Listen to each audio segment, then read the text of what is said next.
Por que eu tô com a mesma camisa do último vídeo? Mistério. Não vai, o cara trouxe uma troca de look, não me falou que eu não vou trazer. A gente tá gravando 2 vídeos em um dia. Aí ele. Não fala animado. E amigos, como é que vocês estão? Vocês estão bem? Vocês estão de boa, vocês estão tranquilos, vocês estão suaves? Gente, obrigado. Lucas Matias aqui com Eu sempre falo Lucas Martins. Tá quase, né? Tem uma diferença brasileira. Muito obrigado por virem, por assistirem o último vídeo, por toda a interação, pelos likes. Obrigação demais, vocês são fofos. Tamo junto, de verdade. Isso aí. Cara, hoje eu tô animado, porque hoje é um tema um pouco mais reflexivo, direito, que é desafiar vocês. Ele curte. Eu curto. Então, amigo, conta pra gente, qual é o tema do nosso vídeo de hoje? Então, a gente vai trazer um questionamento hoje. Bênçãos ou abençoador? Eis a questão. Já, gostei dessa frase. Bênção ou abençoador? Eis a questão. É isso aí. Já, pra começar, a gente quer ler um versículo com vocês. Então, abre a Bíblia aí pra gente, acompanha aí na tela. Êxodo 33:15. Então Moisés disse, se a tua presença não for comigo, não nos faça sair deste lugar. Então, amigo, como é que a gente conecta esse versículo ao nosso tema de hoje, bênção versus abençoador? Vamos lá. Cara, eu acho que, na minha opinião, né, esse versículo, ele demonstra mais sobre o coração de Moisés do que qualquer outro momento. Acho que esse versículo aqui demonstra mais o coração de Moisés do que quando ele abriu o Mar Vermelho, do que quando a água saiu da rocha, do que quando aconteceu as 10 pragas. Acho que esse versículo demonstra mais sobre o coração de Moisés. Por quê? Porque qual é o contexto desse versículo? Ele estava no Monte Sinai orando, tendo intimidade com Deus, Deus falando os seus planos, compartilhando as suas leis para que fosse ensinada para o povo. Enquanto isso, pensa na camisa, o povo estava adorando o bezerro de ouro, cara, que foi o que Deus tinha falado que não era para fazer, e eles estavam dizendo que era ele o Salvador, que era esse o bezerro, o Salvador deles, e não Deus. Tipo, cara, esses caras estão loucos, mano. E aí o que Deus fez? Deus falou assim, Moisés, desce, que o teu povo está pecando contra mim. É um povo obstinado de coração, é um povo desobediente, é um povo de dura servir, e Deus, ele pensou, vou acabar com esse povo, vou estender a minha promessa somente na vida de Moisés, tu será uma bênção, de ti sairá a descendência tão numerosa quanto a areia da praia, glória a Deus. Mas aí Moisés, ele clama, ele diz, Senhor, lembra da tua promessa a Abraão, Isaac e Jacó, tem misericórdia deste povo. E aí Moisés desce, corrige o povo, tem aquela divisão, e aí o povo clama ao Senhor, Moisés volta a subir para o monte, e aí Deus fala, eu não vou acabar com esse povo neste momento, mas eu também não vou ir com eles, porque é um povo rebelde e desobediente. Eu vou enviar meu anjo, e o meu anjo entregará a bênção para vocês. Diante de vocês cairão os amorreus, os amalequitas, os filisteus, os saduceus, os cananeus, enfim. E Moisés, o que ele fala? O que Moisés fala? O que ele diz? Ele diz assim, não quero, não estou afim. Se o Senhor não for conosco, eu não vou nem sair daqui onde eu estou, vou ficar por aqui mesmo, estou de boa. Mas, tipo, por que Moisés fez isso? Por quê? Entenda, um anjo era o suficiente para entregar as bênçãos, era insuficiente para entregar a terra prometida. Lembrando que apenas um anjo destruiu o exército de Senaqueribe, como desafiou Josafá na batalha, desafiando o próprio Deus, e Deus falou assim, fica tranquilo que nessa guerra você não luta, ele me desafiou. E aí Deus manda apenas um anjo, e um anjo acaba com mais de 100 mil soldados, em apenas uma noite, um anjo. Então um anjo era o suficiente. Quantos de nós não estaríamos dispostos e prontificados a aceitar com alegria e dizer glória a Deus, né? Não, já estava na hora, né, Deus? 400 anos de escravidão, agora passando no deserto. Estava na hora já que venha a nós esse anjo, glória a Deus, aleluia. Quantos de nós não estaríamos dispostos a fazer isso? Mas Moisés disse não. E por quê? Por quê? Porque para Moisés, o abençoador era muito mais importante do que as bênçãos. O abençoador era muito mais importante que as bênçãos. A intimidade que ele tinha com Deus era muito mais importante que aquilo que Deus tinha para dar. O relacionamento que ele tinha com Deus era muito mais importante do que aquilo que Deus poderia fazer. Moisés não estava, se você fosse comparar entre a terra prometida e Deus, ele ia escolher Deus. Moisés nem entrou na terra prometida. E aí a gente fica pensando, o que nos move? O que te move? Será que as bênçãos de Deus é muito mais importante do que o próprio Deus? Ou será que Deus é mais importante? Porque dependendo do que nos move, vai diferenciar se a gente vai permanecer ou não na presença de Deus. Com certeza. Mano, uma vez eu tive uma oportunidade para pregar na igreja justamente sobre esse tema.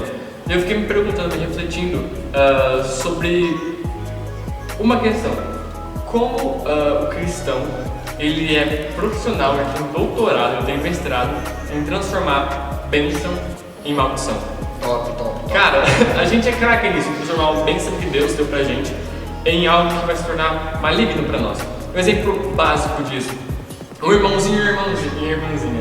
Cara, eles vão pra igreja todo domingo, sábado e domingo, todo culto eles estão lá. Eles vão lá, pegam um ônibus de noite, ônibus caro, R$5, ônibus lotado, condições ruins, mas eles vão lá. Pegam um ônibus toda noite, ele e a família dele, vão pra igreja todo domingo, o irmão não perde um culto. Esse irmão, ele ora pra Deus, Deus me abençoa, me dá um carro, me tira dessa prova, pelo amor de Deus. Deus, pela sua infinita misericórdia, graça e amor, ele concede a essa família um carrinho básico, mas concede. Foi Deus que me deu, mas consegue. No primeiro mês, cara, esse irmão é firme, vai até no culto de terça e quinta esse irmão tá lá, culto de ensinamento, culto de sábado esse irmão tá lá. Porém, com o passar do tempo, aquele irmão que era tão assíduo indo de ônibus, agora com carro ele não começa a ir tanto. Ele já começa a trocar aquele culto de domingo que era muito importante para ele por outra opção de lazer, por outras coisas. Então, raramente você vê esse irmão nos cultos de novo. Cara, isso é um exemplo de como nós, como seres humanos, como cristãos, às vezes transformamos o que Deus nos deu em algo ruim para nós mesmos, para nossa família. Eu pedi tanto a Deus por um emprego com um salário bom, Deus me concede esse emprego com um salário bom, porém eu começo a usar esse salário que Deus me deu para coisas ruins, para coisas que me tiram do caminho. E é justamente sobre isso nosso tema, bênção versus abençoador. E o texto bíblico mais relevante sobre isso, que eu gosto bastante dele, está lá em João 6. João 6, no versículo 25, ele fala assim, ó. A multidão encontrou Jesus no lado oeste do lago e perguntaram para ele: Mestre, quando foi que o Senhor chegou aqui? Jesus respondeu: Eu afirmo a vocês que isso é verdade. Vocês estão me procurando porque comeram os pães e ficaram satisfeitos, e não porque entenderam os meus milagres. E é justamente sobre isso. As pessoas naquela época procuravam Jesus pelo que ele poderia fazer, não por quem ele era. E não é diferente da nossa vida hoje em dia. Cara, é muito comum você ver alguém quando está numa prova, quando está num momento muito difícil, procura Jesus pelo milagre, pela bênção, e quando Jesus concede essa bênção, ou não concede, essa pessoa se desvia, essa pessoa sai do caminho, porque não entendeu realmente o sentido do milagre. Não entendeu que o Evangelho não é só sobre as bênçãos e facilidades, mas é sobre a essência, que é Jesus Cristo. E nesse mesmo versículo que ele lê, diz que muitos discípulos o abandonaram. Quando ele começou a falar sobre um alimento espiritual e não um alimento físico, muitos discípulos o abandonaram. O que Jesus fez? O que Jesus falou? Jesus olhou para os seus apóstolos e falou assim: vocês não querem ir com eles não? Porque a minha mensagem eu não vou mudar, a minha palavra é esta. Isso é o meu propósito, essa é a essência da minha palavra, né? Não é a palavra que tem que se converter a nós, mas nós se convertemos à palavra. E Jesus fala: eu não vou mudar minha mensagem, vocês também não querem ir embora? E aí Pedro diz: para onde nós vamos? Só o Senhor tem palavra de vida eterna. Amém. Então a diferença de quem é movido pelas bênçãos e daquele que é movido pelo abençoador é que aquele que é movido pelas bênçãos, quando o abençoador não abençoa, eles vão embora. Mas aqueles que é movido pelo abençoador, o abençoador abençoando ou não, o importante é que ele tem palavra de vida eterna. O importante é o relacionamento, a eternidade e a vida com ele. A gente tem em Filipenses 2, versículo 7, Paulo dizendo: mas que para mim, o que para mim era lucro, passei a considerar como perda por causa de Cristo. Mais do que isso, considero tudo como perda, comparado com a suprema grandeza do conhecimento de Cristo Jesus, meu Senhor, por quem perdi todas as coisas, eu considero como esterco para poder ganhar Cristo. Esse versículo ele é maravilhoso porque Paulo está dizendo assim: o que para mim era importante, o que para mim era o meu maior sonho, o que para mim era prioridade, quando eu conheci Jesus, quando eu experimentei a presença de Deus, Paulo ele faz algo muito maior do que só trocar a prioridade.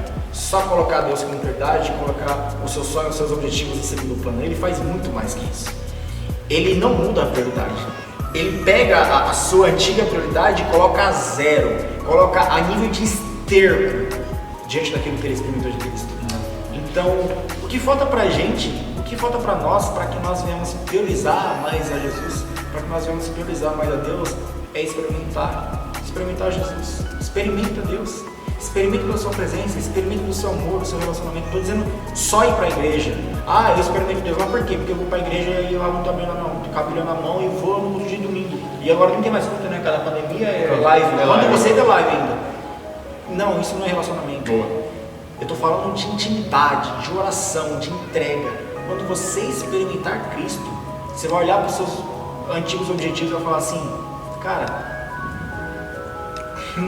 minha vida mais não move mais para isso. Eu não morro mais por isso que eu achava que era mais importante. Eu morro por Cristo. Eu não estou dizendo para você não priorizar seus sonhos, para você não priorizar seus objetivos. Eu estou dizendo que ao experimentar a presença de Deus, a sua prioridade vai ser muito mais, infinitamente maior. Buscar a Cristo e buscar a Deus e ter Deus na sua vida do que aquilo que Ele pode te oferecer. De forma que Ele te oferecendo ou não, você ainda se alegra em estar com Cristo, porque o mais importante para você e para mim é Cristo. E a maior bênção, a maior promessa é a salvação, é ter Cristo no coração. E cara, só para finalizar, no próprio texto de João, a galera argumenta com Jesus, falando que nossos antepassados daquelas pessoas, comeram o pão que Moisés havia dado para eles. Deus enviou o pão do céu, tinha uma prova física. E cara, Jesus rebate aquele argumento da maneira mais linda possível. Aquelas pessoas comeram o pão do deserto, mas vocês têm agora o pão da vida, que sou eu. Vocês têm em vocês a essência da vida, o pão que você come e nunca mais passará fome. Então é justamente sobre isso o nosso tema que a gente quer trazer com vocês. Não é sobre as bênçãos, é sobre o abençoador, é sobre a essência. Como ele diz, a gente não está condenando bênção. Porque bênção, como ele falou, é bênção. Bênção é bom mais que não quer bênção. Eu quero tem que muitas buscar, bênçãos. com certeza. Mas, como diz aquele versículo, todavia, aquela música, perdão, todavia me alegrarei. Aconteça ou não, eu sou firme em Jesus porque a minha fé está nele e não no que eu recebo. Amém. Bom, esse foi o vídeo de hoje, gente. Tamo junto. Obrigado por assistir. Obrigado. De novo, deixa o seu like, se inscreve no canal. Compartilhe pra caramba esse vídeo também. Compartilhe. Assim como vocês compartilharam o outro. Tamo junto. Amigos, falou. Beijinho.